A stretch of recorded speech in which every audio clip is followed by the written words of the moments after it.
ৰাইজৰ সঁহাৰি অত্যন্ত ভাল।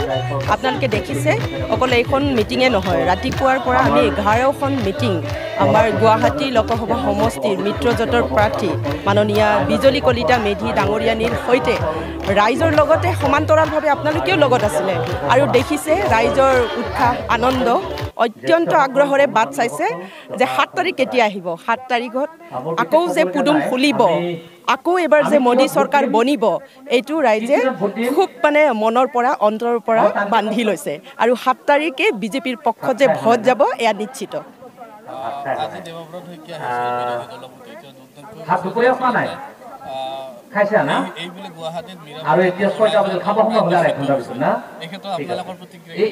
আপোনালোকে দেখিছে মীৰা বৰঠাকুৰতো আজি টিভিৰ সন্মুখতে কথা কৈ আছে, ছ'চিয়েল মিডিয়াৰ সন্মুখত কথা কৈ আছে আৰু বিজেপিৰ কৰ্মকৰ্তাই ৰাইজৰ দুৱাৰে দুৱাৰে ৰাইজৰ ঘৰে ঘৰে প্ৰচাৰ চলাইছে আৰু দেখিছে ৰাইজৰ যি উৎসাহ আনন্দ অত্যন্ত উৎফুল্লিত হৈ আছে ৰাইজে যে 7 তাৰিখৰ দিনটো কেতিয়া আহিব, যে পুনৰবাৰ যে ভাৰতীয় জনতা পাৰ্টিৰ চৰকাৰখন হ'ব, পুনৰবাৰ যে মোদীজী তৃতীয়বাৰৰ বাবে প্ৰধানমন্ত্ৰী হ'ব, ইয়াৰ নিশ্চিত হৈছে।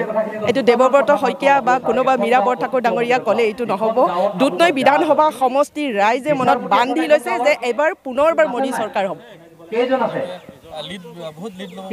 বহুত লিড ল'ব পৰা আমি 4-5 লাখ ভোটৰ ব্যৱধানত আমি গুৱাহাটী লোকসভা চিটখনত আমি জয়যুক্ত হ'ম আৰু লাভ কৰিম।